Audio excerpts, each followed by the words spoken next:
Olá, seja muito bem-vindo a mais uma edição do Coprelcast. Hoje nós estamos aqui com uma convidada especial para a gente falar sobre um assunto que tem retornado às discussões no setor elétrico do Brasil, que é o horário de verão. E para a gente descobrir o que está por trás desse assunto que retornou em pauta, a gente convidou então a engenheira eletricista da Coprel, a Laura Hartmann, que é analista de gestão de contas na comercializadora, para nos esclarecer um pouco mais sobre esse assunto. Seja muito bem-vinda, Laura, ao nosso Coprelcast pela primeira vez aqui conosco, né? Laura, então por que esse assunto, o horário de verão, está voltando a entrar em discussão nesse ano de 2025? Então, a partir de 2021, onde a gente teve a crise hídrica, o ONS voltou a discutir esse assunto porque a gente está observando uma deficiência de potência em horários de ponta. O horário de verão parou de entrar em vigor em 2019 e desde então ele está sendo observado junto com a carga e demanda de potência do país. Essa demanda de potência ela tem aumentado ao longo dos anos e também a geração de energia. Então, o que não falta para o Brasil é energia. Na verdade, estamos tendo um déficit de potência no horário de pico. Isso está acontecendo principalmente porque a energia solar tem um perfil de geração durante o dia, lógico, e quando chega no final do dia, essa energia para de entrar em operação e aí precisamos de outra energia que entre rapidamente para compor essa curva do pato, né, que a gente chama. Então, o horário de verão, com adiantamento de 1 hora, a gente viria a adiantar o consumo, né? E utilizaria mais energia do sol, sem um impacto tão grande aí da curva do pato e também desse vale de geração que a gente acaba tendo que acionar térmicas com um custo muito mais elevado, e buscar outras soluções também, como o governo busca o leilão de reserva de capacidade. Esse leilão, ele visa contratar somente a capacidade para principalmente amenizar esse impacto aí da geração solar, que foi uma fonte muito boa e que agrega com certeza a nossa matriz, mas que infelizmente depende aí do sol, né? E o sol ele não consegue gerar a partir mais ou menos das 18 horas, né? E a eólica também, ela vem com muita força, mas a eólica ela ainda é mais variável, então a gente não consegue prever se ela vai conseguir entrar ou não naquele momento necessário para a nossa matriz. Tá certo. E a gente trouxe esse assunto em pauta no nosso Coprelcast, também no nosso podcast, justamente por conta de observar essa discussão retornando. A gente também escutou em veículos de comunicação, além de estarmos atualizados sempre com essas demandas do setor elétrico, justamente por conta dessa atualização das bandeiras também que tratam do acionamento de termoelétricas, que tem um custo mais elevado. Então a gente foi observando isso e a gente queria discutir sobre isso, né? Por que voltou a entrar em discussão, visto que há anos a gente já não tem mais esse cenário. Então, por que a gente está tendo essa dificuldade de potência, Laura? Porque justamente quando a gente escutou falar sobre esse assunto, a grande preocupação era a falta de energia, de demanda energética mesmo, que a gente tem muito, mas não teria mais energia para entregar o suficiente em contraponto. Então, por que isso voltou agora? Qual que é a dificuldade desse momento? Por que essa dificuldade de potência? Tá.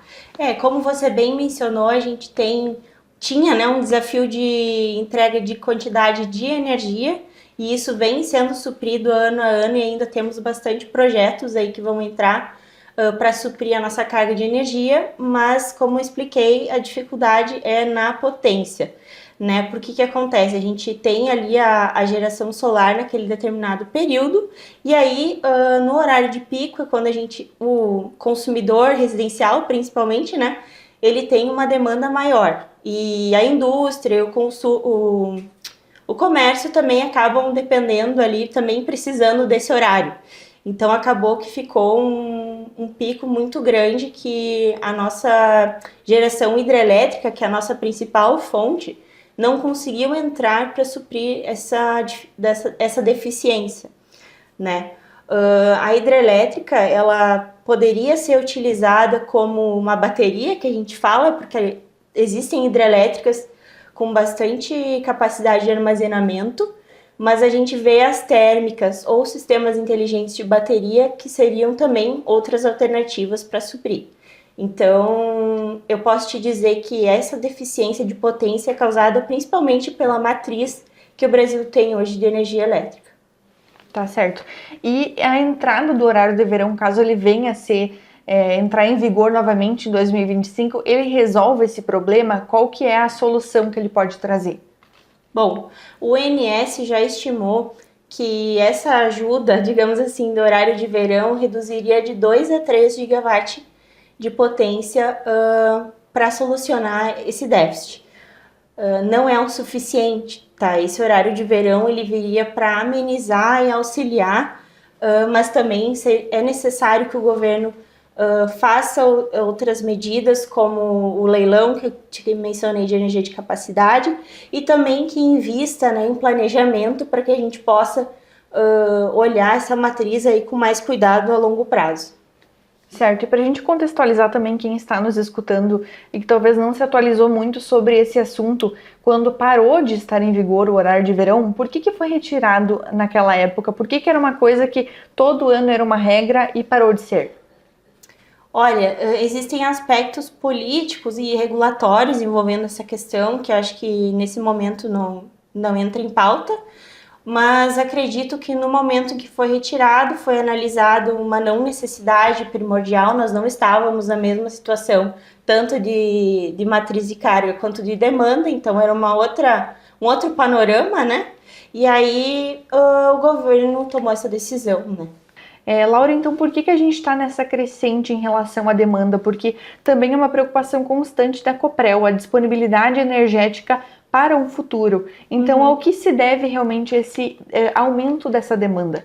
Muito provavelmente ela vem aí do crescimento, né, que a gente vê das atividades industriais, as atividades comerciais e também residenciais. O perfil do consumidor também mudou muito, do consumidor residencial, né? A gente não vê mais só aquele consumo no horário de pico, a gente vê ar-condicionado ligado, né? As temperaturas também, nos últimos anos, elas vêm se elevando e isso também vem carregando mais demanda de energia, né? Não só de potência, como você falou. Então, o que a gente pode esperar agora para os próximos meses de 2025? Para a gente contextualizar, estamos no mês de julho, então a gente não sabe exatamente quando e se vai ser tomada algum tipo de decisão nos próximos dias, próximas semanas, mas o que a gente pode esperar até o final do ano, Laura? Então, o governo ele precisa tomar uma decisão até agosto, pois ele precisa se organizar em termos de planejamento energético de 2 a 3 meses, para entrar em vigor. Então, é isso que a gente espera que seja analisada de fato toda essa contextualização na matriz, demanda e carga do país, para que o governo possa então tomar devidas medidas, né? Que, pelo que nós analisamos até o momento, só trariam benefícios, né? Certo. E como que a Coprel, para a gente finalizar, como que a Coprel tem se posicionado em relação a isso? Em relação à preocupação com essa demanda muito crescente por disponibilidade energética e também como que esse assunto se relaciona com a comercializadora de energia? Perfeito. Acho que são várias frentes através da comercializadora de energia. No que diz respeito à gestão de energia, que é onde eu tenho mais propriedade para falar para vocês, a gente vem analisando os impactos do PLD horário, principalmente porque nesse horário de pico, onde o sistema precisa de mais capacidade, ele acaba carregando, como você mesma falou, na contratação de térmicas mais caras, que afetam a bandeira tarifária, mas também afetam o PLD horário. Então, o consumidor, dependendo do contrato que ele está contratado e como que ele vem fazendo a liquidação financeira dele na CCL, pode sim sofrer impactos. Certo, até porque quando a gente fala com os cooperantes, com os clientes, principalmente quem já migrou para o mercado livre de energia, a gente vai fazer alguma entrevista, geralmente eles mencionam essa vantagem justamente em relação aos horários de pico. Então tem ali uma produção muito mais aproveitada com a contratação no mercado livre. Então imagino que esse assunto se relaciona de qualquer forma, né? Com certeza. O cooperante, quando ele entra no Mercado Livre, ele passa a pagar a mesma tarifa, o mesmo preço, né? de energia no horário ponta e fora ponta. Esse impacto que eu me referi da liquidação financeira é uma questão que a gente vem analisando na CCE mais prontamente, que é o PLD que vem sendo calculado hora a hora. E aí, se o consumidor não está lastreado naquela hora total do seu consumo, ele pode ser afetado pelo PLD horário, que é, digamos, foi uma medida aí mais recente que a CCE tomou. Antes ela fazia o PLD semanal, então agora a gente também está sofrendo, assim, digamos, as consequências do consumo e geração hora a hora. Certo. Laura, para a gente finalizar, então, tem alguma coisa, algum detalhe que o consumidor, que o cliente cooperante que está nos acompanhando agora precisa saber em relação a essas decisões? Ou o que ele pode cuidar em relação ao consumo, seja da residência, da empresa? O que ele precisa saber sobre esse cenário? Bom, acho que já foi falado a questão das bandeiras tarifárias, então, quando o governo ainda tiver esse déficit de potência e ainda precisar colocar térmicas mais caras para o consumo do consumidor, isso vai ter que ser digamos assim, um ponto de atenção do consumidor. A bandeira tarifária incide sobre todo o consumo, então é o que é para ser a bandeira tarifária, um incentivo para uma redução de consumo. Então acho que para o residencial seria isso. E para os consumidores e cooperantes que estiverem no Mercado Livre, acredito que tentar observar como é que está o seu perfil de carga, se ele está aderente ao contrato.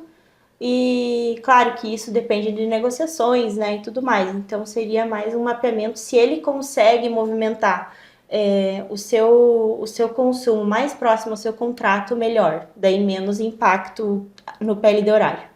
Perfeito.